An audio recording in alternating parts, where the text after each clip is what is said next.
Viridian, The Green Guide by Clouds. My head in the clouds not coming down.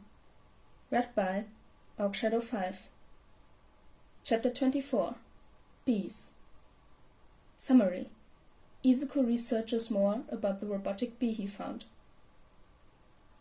After dinner, Izuku finally had a moment to inspect the robotic bee he'd found. He'd have to give it to Eraserhead later, but he may as well find out as much about it as he could before then. It was the least he could do after all the trouble he'd caused Eraser last night. He took the ziplock out of his bag and looked at it. At first glance, it seemed to be made of metal, but the longer he looked, the more it seemed like that couldn't be quite right. It didn't seem as shiny as it should be, which could be explained by some sort of matte finish, but that didn't explain the way that some parts of the bee seemed to be almost deteriorating, as if the bee itself were actually organic. Izuku got out a notebook and jotted down a few ideas. He obviously didn't have the tools to break down the chemistry of the robot in his room, but there were many quirks that granted control over technology. There were also quirks that created metal-like alloys from the user's blood or tissue. Knowing that, it was completely possible that this bee was actually the result of a quirk, which would make it both organic and inorganic at the same time. And if it was the result of a quirk, there might be some mention of it in the news, especially if this quirk user had dosed people similarly in the past. Over the next hour, Izuku found quite a few similar quirks, including one that allowed the user to control any living bees they came in contact with through pheromones, which was super cool, and had Izuku reaching toward his notebook, but the most noteworthy belonged to a villain that had gained the moniker of Queen Bee a few years in Naruhata. There were several conflicting stories, considering that the people who controlled the bees seemed to have multiple quirks, which just wasn't possible. The most likely theory was that Queen Bee was actually some sort of parasite that infected the host. The host could still use the original quirk, but the parasite created a sort of hive mind that the queen herself controlled. It was a fascinating quirk, and Izuku wondered how the heroes would even counter that. Maybe if they destroyed the queen? But there was always the possibility that another bee would simply become the queen, so if that was the case, they would have to find some way to track down every bee and destroy them, which would be pretty much impossible.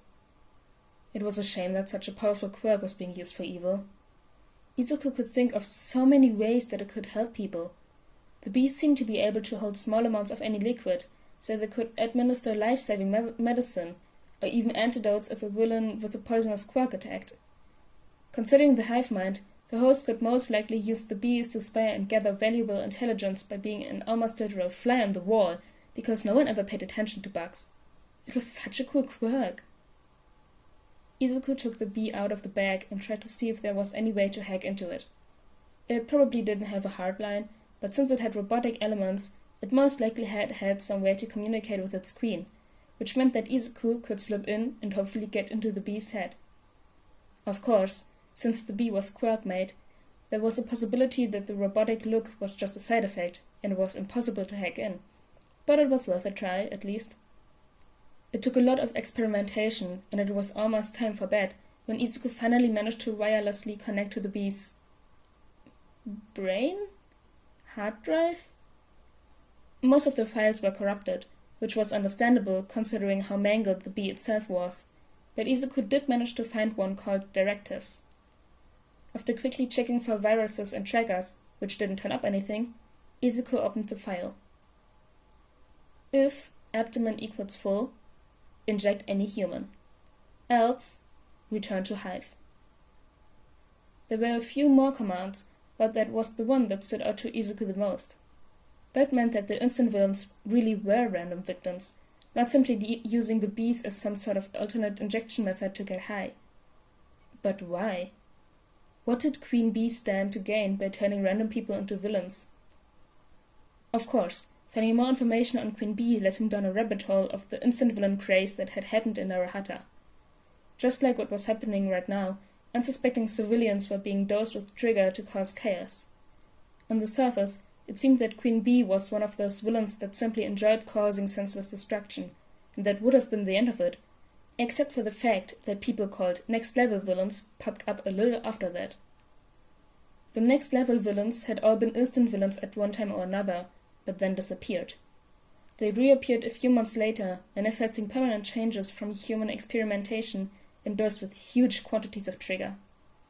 Thankfully, they didn't have any permanent mental changes after the drug wore off and were mostly able to return to their normal lives, but none of them remembered being kidnapped or who had experimented on them. Izuku frowned. The people behind this operation obviously had some goal in mind. Their experiments were leading to something. The only question was, what? It couldn't be the next level villains, because then the instant villains would have stopped after those appeared in Naruhata. Were they trying to find a way to make quirks more powerful? But Trigger did that on its own. So maybe trying to find a way to make a quirk permanently more powerful? That made a lot more sense. Izuku was sure that many people with weak quirks would be willing to go through a lot of pain, and probably pay a lot of money, if they could have their quirk become permanently stronger. It did provide motive. But then why have the instant villains? If they wanted to make the stronger quirks permanent, then why go through the trouble of dosing random people with a temporary drug? Unless they were using these incidents to evaluate victims for their experiments. They would be able to see which people had promising quirks and see how they reacted to the drug, then kidnap them later. Queen Bee wasn't creating instant villains to cause chaos and fear among the public and heroes. She was scouting out potential victims for the next round of experiments. Izuku jumped as his vigilante alarm went off. Had he really been doing this half the night? Izuku stood and stretched, wincing as his back popped. He'd been in front of a screen for hours and really didn't want to spend another few hours sitting in the same position. He felt so selfish, because he was supposed to be helping people, even if it meant that he was in pain, but he just couldn't bring himself to sit back down. If only he could go out on the streets again. Izuku paused and looked at his cast. The doctor said 6 weeks, and it had really only been around 5, but, well, his arm was probably mostly healed by now. He should be fine to run around now, as long as he was careful to avoid getting into any fights. Izuku tried to talk himself out of going out, but apparently he'd been going more stir-crazy over the past few weeks than he'd thought. Something about being homeschooled was making him even more restless to go out and run from the heroes. Izuku dug his vigilante outfit out from the back of his closet and put it on, making sure he had a few marbles. It probably wouldn't be the best to use a slingshot until he got the cast off, so he didn't need enough for ammo, but he did need enough to let the heroes know it was him. He also grabbed the robotic bee from where it was sitting on his table, putting it back in the Ziploc bag. This would be the perfect time to hand it over to Eraserhead and share what he just found out. By the time Izuku left the apartment, he was buzzing with nervous energy. As he took off toward his patrol route, he couldn't help the wide smile that spread across his face. He'd really missed this.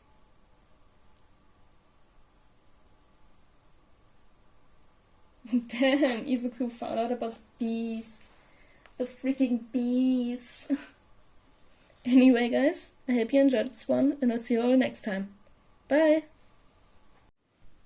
Hey, outtakes. He took the... the second... I don't know the English word for it. I had my English oral exam today, but I don't know the English word for it. He took the Ziploc. Can't I just say Ziploc? Ziploc. Ziplock. Z for some people. Which could be explained by some sort of mutton finish.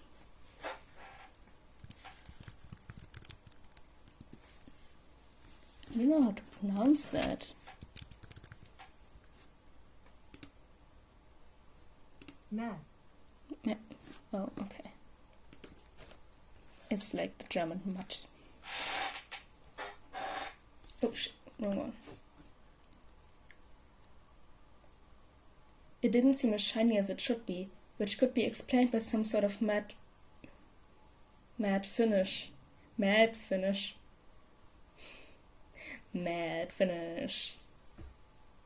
But that didn't explain the way that some parts of the bee seemed to be almost deteriorating, as if the bee itself were actually organic. Deteriorating. But they didn't explain the way that some parts of the bee seem to be almost deteriorating. Why are there just... I hate this. Deteriorating. Deteriorating. Deteriorating, okay.